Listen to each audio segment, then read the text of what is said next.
Sebelumnya, sedikit info mengenai kegiatan ini diselenggarakan oleh APRI atau Asosiasi Profesi Rekayasa dan Industri. APRI merupakan wadah kolaborasi bagi para profesional, praktisi, akademisi, dan pelaku industri di bidang rekayasa dan industri. Sejak diinisiasi pada tahun 2022, nah, APRI berkomitmen untuk mendorong meningkatkan kompetensi inovasi serta sinergi antara dunia pendidikan dan industri. Buat teman-teman yang pengen nambah relasi dan upgrade skill, nanti boleh banget gabung menjadi anggota APRI.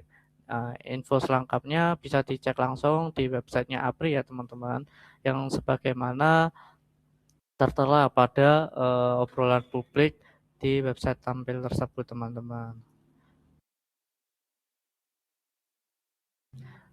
Baik, langsung saja kita mulai untuk webinar kali ini ya teman-teman.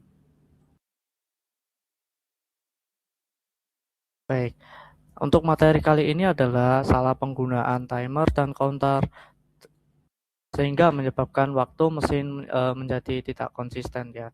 Nah, pada kali ini pemateri yang dibawa oleh saya yaitu Bedila Ramadan Nursantoso teman-teman. Nah, ini adalah profil singkat saya.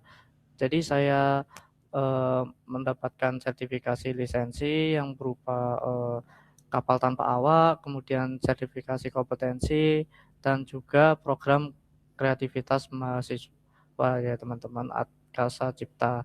Lalu kemudian di sini ada sertifikasi dan student internship. Nah, kemudian di sini ada pengalaman kerja saya yaitu PT Resergi Mekanik Indonesia sebagai instruktur PLC dan mekatronik dari tahun 2025 hingga sekarang, kemudian PT Vortex Solusi Integrasi dari tahun 2024 bulan Januari hingga bulan Juni. Nah, kemudian di sini saya melakukan freelancer pada tahun 2022 hingga tahun 2023. Nah, berikut adalah karya saya, teman-teman. Bisa dilihat di sini ada kapal tanpa awak dan juga ada sistem deteksi dan ini ada sistem navigasi. Kemudian di sini adalah pembuatan panel saya ya, teman-teman. Bisa lihat di sini. Untuk kontak lebih lanjut, teman-teman bisa menghubungi saya lewat nomor WA maupun nomor Instagram yang tertera sebagai berikut ini. Dan ini adalah untuk LinkedIn-nya teman-teman. Teman-teman bisa lihat LinkedIn saya seperti itu. Baik, tentang Dokter Mekanik Academy itu apa sih? Nah, jadi tentang Dokter Mekanik Academy itu merupakan lembaga pelatihan resmi yang ada di Indonesia yang terdaftar sebagai lembaga pelatihan kerja atau LPK di bawah Kementerian Ketenagakerjaan dengan VIN sebagai berikut teman-teman. Lalu untuk lembaga kursus pelatihan atau LKP di bawah Kementerian Pendidikan atau yang bisa disebut NPSN nomor sekian ya teman-teman. Nah, di sini kami hanya fokus pada pengembangan keterampilan teknik modern berbasis industri, khususnya di bidang teknik dan engineering. Nah, Dokter Mekanik Academy juga menjalin kerjasama dengan lembaga sertifikat profesi tingkat nasional maupun internasional ya teman-teman. Baik, kita langsung saja masuk ke pembahasan materinya. Nah, jadi untuk latar belakang dari sistem industri itu seperti apa sih? Nah, biasanya itu sistem otomasi itu sangat bergantung pada ketepatan waktu, lalu eh, mulai dari timer dan counter itu merupakan sistem dasar di PLC ya teman-teman. Nah, kesalahan kecil misalkan perbedaan antara timer berapa detik sekian gitu biasanya bisa berdampak besar ke sistem produksi teman-teman. Lalu untuk masalah yang sering terjadi itu biasanya dianggap sepele, mulai dari salah input timer maupun dari sistem counter itu sendiri teman-teman. Nah, jadi untuk pengertian timer dan counter itu apa sih? Nah, jadi untuk timer itu biasanya itu instruksi untuk mengontrol delay waktu. Nah, biasanya itu ada yang berupa timer delay on maupun time delay off. Nah, atau RTO retentif. Nah, contohnya itu biasanya itu seperti ini teman-teman. Jadi misalkan ada conveyor nih, delay-nya 5 detik sebelum start, seperti itu. Nah kemudian untuk, counter itu biasanya digunakan untuk, instruksi menghitung jumlah kejadian. Biasanya itu digunakan untuk, up counter, CTU, dan down counter atau CTD. Nah, contoh itu biasanya untuk, menghitung, jumlah produksi di sistem live produksi ya, teman-teman. Nah lalu fungsi timer dan counter itu berfungsi untuk menjaga sinkronisasi antar mesin, mengatur urutan proses, memberikan delay waktu yang tepat, serta memonitor jumlah produksi tanpa penggunaan yang tepat. Sistem otomasi yang sangat sulit berjalan hingga dengan stabil ya teman-teman. Nah permasalahannya itu seperti apa sih? Nah permasalahannya itu sering terjadi itu pada waktu mesin yang tidak konsisten. Nah di mana mesin itu, berjalan lebih cepat atau bahkan bisa lebih lambat dari yang seharusnya. Nah, ini tuh menyebabkan ketidaksesuaian dalam, proses produksi dan menimbulkan error yang sangat sulit dideteksi, teman-teman. Nah, kesalahan teknis biasanya disebabkan oleh pengaturan timer yang tidak tepat, penggunaan counter tanpa riset yang jelas, serta logika program yang saling bertabrakan. Nah, selain itu, biasanya itu penggunaan timer berulang tanpa kondisi yang jelas juga dapat memicu ketidakstabilan sistem. Nah, selain dari program tersebut, masalah juga dapat berasal dari sinyal input seperti noise atau gangguan pada sensor. Nah, kemudian bounce pada tombol atau sensor juga dapat menyebabkan counter menghitung lebih dari satu kali. Nah, wiring yang tidak rapi dan juga groundingnya yang buruk. Nah, di sini untuk dapat menyebabkan memperparah kondisi tersebut. Kemudian banyak kesalahan terjadi karena kurang pemahaman terhadap cara kerja PLC sendiri, terutama scan cycle. Nah, selain itu, programmer itu biasanya sering menggunakan timer dan counter tanpa kontrol yang jelas, tidak menggunakan interlock, serta melakukan copy paste program tanpa analisis lebih mendalam, teman-teman. Nah, permasalahan lainnya itu biasanya itu selain dari program juga biasanya masalahnya itu terdapat dari sinyal input, noise seperti tadi, atau bahkan juga terjadi wiring. Nah, banyak sekali scan cycle time. Nah, lalu tanpa manajemen sistem timer dan counter itu gimana? Nah, biasanya itu produksinya itu akan menurun karena tidak ada aktivitas, nggak ada mesin yang efektif untuk memproduksi yang jelas arahnya itu kemana gitu. Nah, kemudian dan juga mesin itu biasanya cepat cepat rusak tanpa ada pengunci atau sistem timer yang jelas dan juga counter yang jelas. Nah, pengeluaran itu biasanya meningkat jika kalau misalkan mesinnya rusak, jumlah produksinya itu sedikit. Nah, kemudian untuk waktu juga ini menjadi salah satu faktor penentu juga, teman-teman. Seperti itu. Nah, contoh kasus. Nah, misalkan conveyor itu memiliki waktu kisaran 3 detik, bisa berubah menjadi tidak stabil antara 2 sampai hingga 5 detik. Nah, biasanya counter itu dapat menghitung ganda akibat sensor yang itu mengalami bounce. Nah, sehingga data yang diproduksi itu menjadi tidak akurat. Nah, solusi dari data yang dilakukan antara lain itu biasanya menggunakan filter atau debounce pada input, memisahkan logika timer dan counter, serta menggunakan metode one shot untuk menghindari pembacaan berulang. Nah, selain itu penting untuk melakukan validasi terhadap semua parameter yang digunakan. Nah, dalam pengembangan sistem itu biasanya sebaiknya itu menggunakan voucher terlebih dahulu sebelum melakukan pengodingan. Nah, menggunakan komentar pada program untuk menganalisis setiap program tersebut, nah, serta melakukan pengujian secara bertahap terlebih dahulu. Nah, simulasi sebelum diimplementasikan itu juga salah satu faktor penting ya teman-teman untuk memastikan sistem itu berjalan dengan baik. Nah, ini adalah salah satu contoh kasus yang saya akan praktekkan yaitu mesin pick and place. Nah, jadi di sini itu ada dua conveyor yang dimana conveyor satu ini memindahkan, mengangkat lalu mengassembly ke conveyor 2. Nah, kemudian conveyor 2 ini akan menurun. Nah, di sini adalah sebagai sistem panelnya ya di sini teman-teman. Nah, oke, tunggu sebentar, saya akan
baik teman-teman.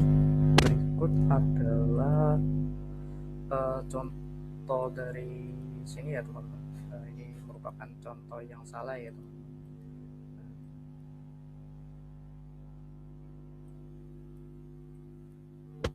Baik, di sini ada sistem di sini ada aplikasi yang bernama Factory.io.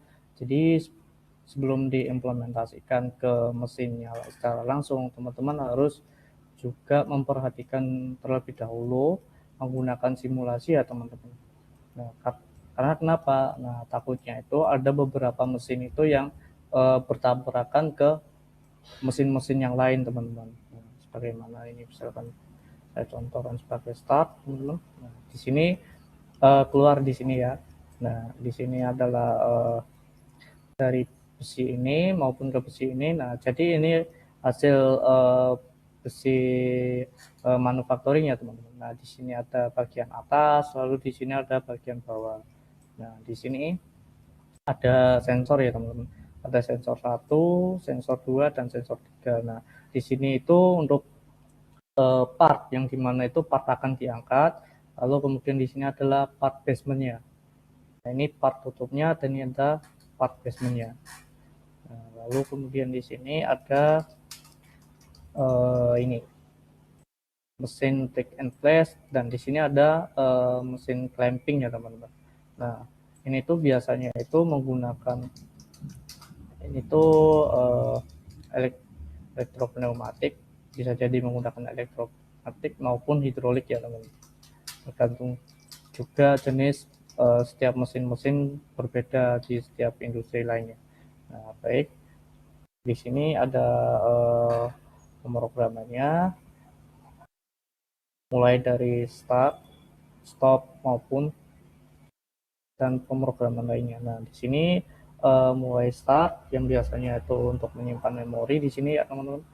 Nah, menyimpan memori M1, M0.1, M0.1 menyimpan di sebelah sini. Lalu Q0.3 itu mengaktifkan conveyor, leach conveyor atau conveyor tutup dan juga mengaktifkan conveyor case teman-teman.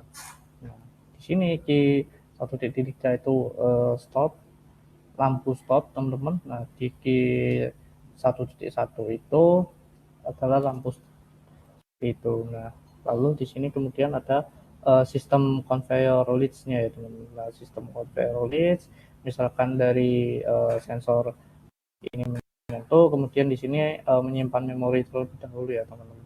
Nah jadi di sini itu emang kebanyakan itu rata-rata memorinya itu memang butuh banyak sebagai safety ya teman-teman, sebagai safety. Atau mungkin juga ada yang bisa langsung ke sini, tapi kalau saya biasanya itu memprogramnya itu selalu menggunakan memori terlebih dahulu sebelum diakses langsung ke dalam aktuatornya ya teman-teman. Nah, mulai dari sistem leads-nya ataupun sistem clamping-nya dan nah, di sini untuk sistem conveyor leads itu ini sehingga lalu di sini ada conveyor clamping, sistem conveyor clamp. Di sini ada sistem clampingnya, lalu di sini ada untuk sistem ambilnya, sistem ambil maupun sistem menaruh. Nah kemudian di sini ada sistem resetnya sampai bawah dan juga ada beberapa pengaturan timer lainnya. Langsung saja simulasi.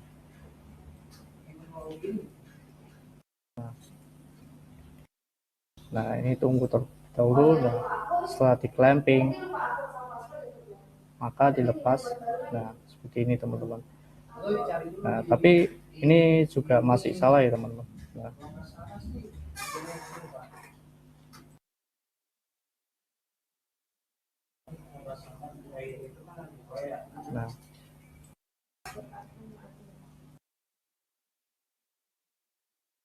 ini teman-teman. Nah seperti itu caranya.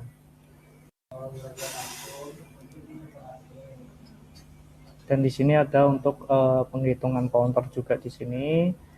Ini ada counternya. Nah, misalkan di sini, nah di sini terjadi error nih. Nah, mesin terjadi kerusakan, di stop terlebih dahulu, kemudian nah seperti itu. Nah itu salah ya teman-teman. Seharusnya ini ngangkat terlebih dahulu, lalu kemudian bergeser. Kenapa harus ngangkat terlebih dahulu kemudian bergeser? Nah tujuannya untuk tidak menatap ini ya teman. Terbentur dari sistem clamping ini teman-teman. Oke, mungkin itu dulu penjelasan dari saya ya teman-teman.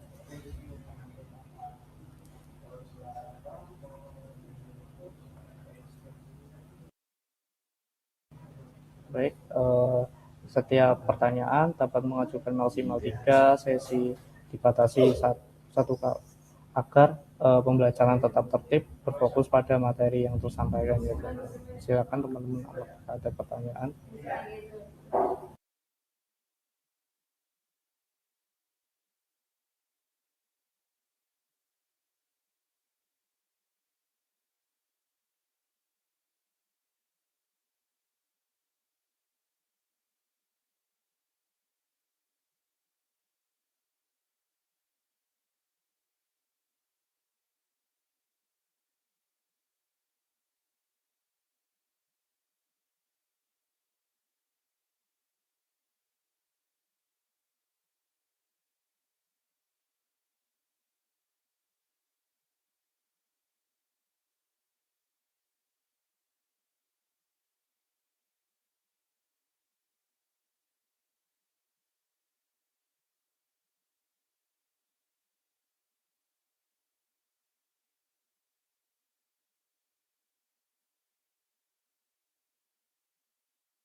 Baik, pertanyaan dari Saiful Huda. Permisi Kak, mau tanya. Nah, untuk pengaturan timer dan counter pada mesin pick and place, beberapa ada sensor posisi. Nah, apakah perlu timer? Nah, untuk sensor posisi itu memang untuk membantu meringankan dari eh, tanpa tapi tetap ya penggunaan timer ini juga sangat berpengaruh juga untuk penggunaan mesin tadi yaitu pick and place. Nah, meskipun ada sensor, sensor itu biasanya itu untuk sebagai safety-nya ya teman. Nah, penggunaan sensor itu biasanya untuk safety-nya dari logik dari beberapa logika sistem PLC ya, dari pemrograman PLC tersebut. Jadi tetap memerlukan timer buat sebagai jaga-jaga saja, meskipun ada sistem sensor posisi. Baik, jika tidak ada pertanyaan lagi ya teman-teman di sini, apakah ada yang ditanyakan dari saya Huda atau feedback?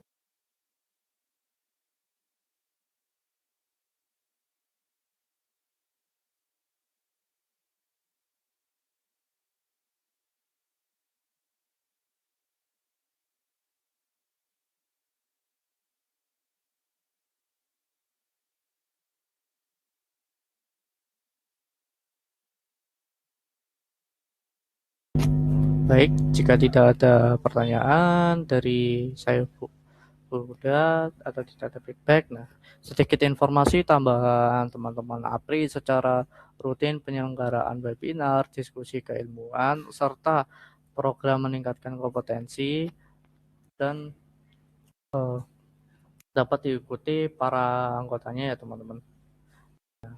Lalu di sini dengan bergabungnya menjadi anggota APRI, teman-teman bisa mendapatkan banyak benefit, mulai dari akses ke webinar, bahkan menjadi narasumber, dan diskusi yang relevan dengan kebutuhan industri, memperluas jejaring profesional lintas hingga kesempatan mengikuti pelatihan di bidang sertifikasi kompetensi teman-teman. Nah, lalu kalau teman-teman minat, ayo gabung menjadi anggota APRI. Informasinya bisa langsung dicek di website APRI sebagai berikut ya teman-teman.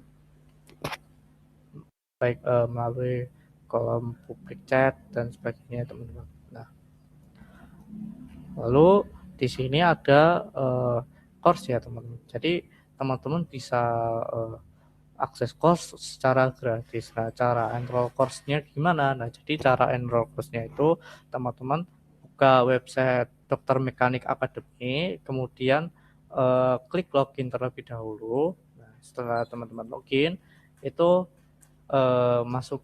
masukkan email dan passwordnya teman-teman. Jika belum punya, silakan daftar terlebih dahulu di website APRI tersebut, website dokter mekanik tersebut ya teman-teman.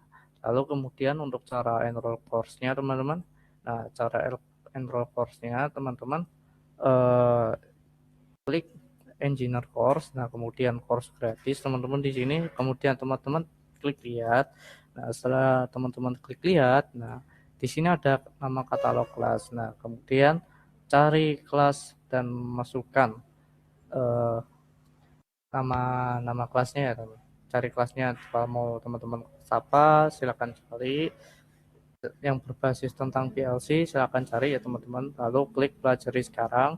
Nah ketika teman-teman sudah mempelajari sekarang, nah kemudian teman-teman klik enroll untuk mempelajari kelasnya tersebut teman-teman. Nah, silakan juga untuk klik link course-nya di yang tertampil pada obrolan publik ini ya teman-teman.